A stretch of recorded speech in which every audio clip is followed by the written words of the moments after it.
আসসালামু আলাইকুম ওয়া রাহমাতুল্লাহি ওয়া বারাকাতুহু।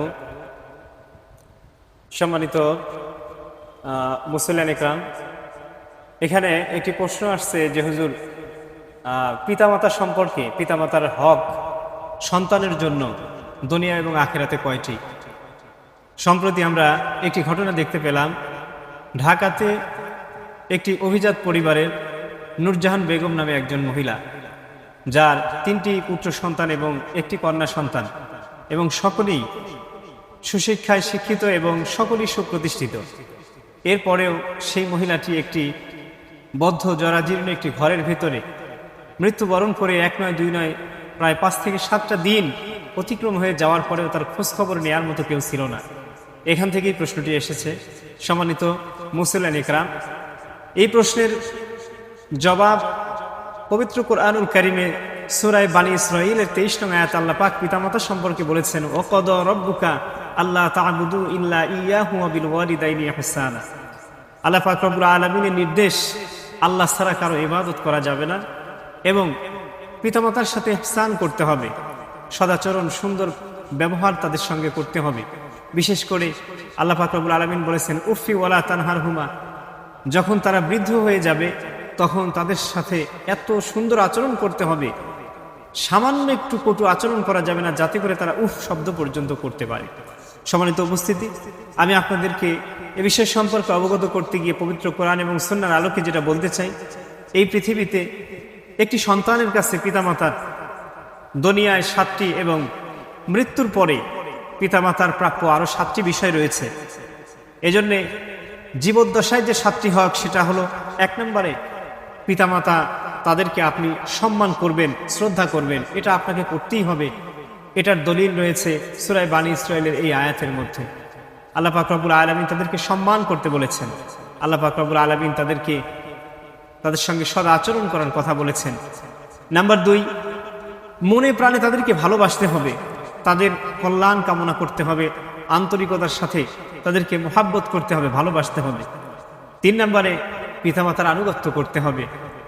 ইসলামী শরীয়তের লঙ্ঘিত বা লঙ্ঘন করা কোনো বিষয় বাদ দিয়ে পিতামাতা যে কোনো বিষয় যদি আপনাকে বলে, কোনো হুকুম করে, শরীয়ত বহির্ভূত না হলে অবশ্যই আপনাকে সে কাজ করতে হবে, আনুগত্য প্রকাশ করতে হবে।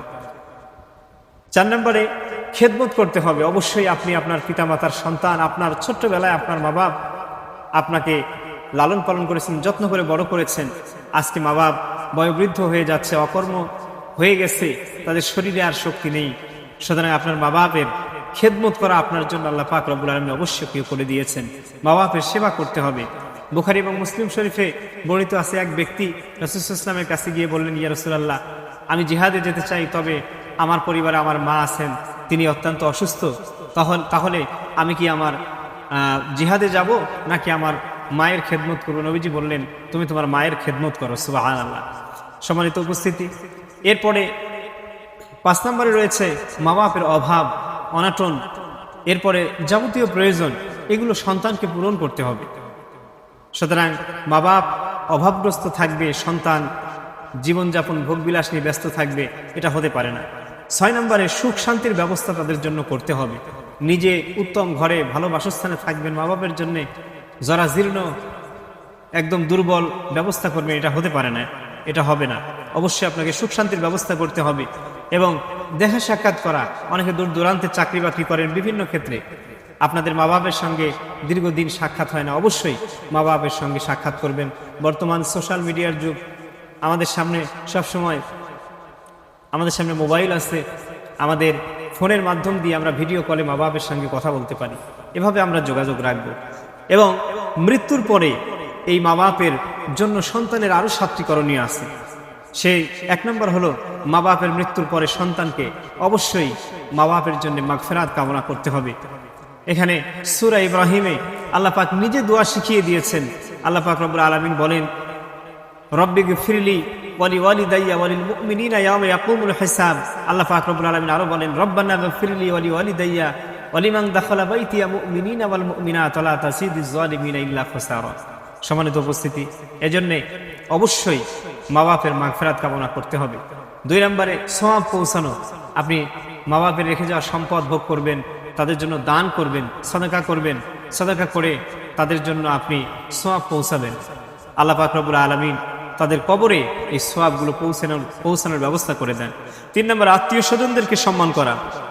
বিশেষ করে পিতা ইন্তেকাল করেছেন, তার বন্ধু বান্ধব, মা ইন্তেকাল করেছেন, মায়ের বান্ধবী বা মায়ের বোন যারা আপনার নিকটতম, তাদের খোঁজখবর রাখবেন আপনি। এরপরে 4 নম্বরে বলা হয়েছে যে আত্মীয় স্বজনদের সহযোগিতা করা। আত্মীয় স্বজন, পিতামাতার আত্মীয় স্বজন, তাদেরকে সহযোগিতা করতে হবে। সহিহ মুসলিম শরীফের মধ্যে আসছে যে পিতার মৃত্যুর পর তাদের বন্ধু বান্ধবের সঙ্গে সদাচরণ করতে হবে, আত্মীয় স্বজনদের খোঁজখবর নিতে হবে। সম্মানিত হাজিরিন, 5 নম্বরে রয়েছে ঋণ পরিশোধ করা এবং আমানত যেগুলো রেখে গেছেন সেগুলোকে আদায় করতে হবে। এরপরে 6 নম্বরে শরীয়ত সম্মত যে ওসিয়াতগুলি মা বাপ করে গিয়েছেন সেই ওসিয়তগুলিকে আপনাকে পূরণ করতে হবে। এবং 7 নম্বরে শরীয়ত সম্মত ওসিয়তের পরে আপনাকে 7 নম্বরে কবর জিয়ারত করা। আপনি নিয়মিত যদি নাও পারেন, সুযোগ মতো, সময় মতো মা বাপের কবরের পাশে গিয়ে দাঁড়াবেন। সম্মানিত উপস্থিতি, এই হলো আমাদের পিতামাতার প্রতি জীবিত সন্তানদের প্রত্যেকের হক। মা বাপ দুনিয়ায় থাকতে 7টি এবং মৃত্যুর পরে 7টি। আল্লাহ পাক যেন আমাদের সকলকে ওই নূরজাহান বেগমের মতো আমাদের কোনো মা বাপকে আর কষ্ট না দেন। আল্লাহ তাআলা যেন আমাদের সকল মা বাপকে আল্লাহ এভাবে সেবা করে, খেদমত করে আমাদেরকে জান্নাত হাসিলের তৌফিক দান করেন। আমিন।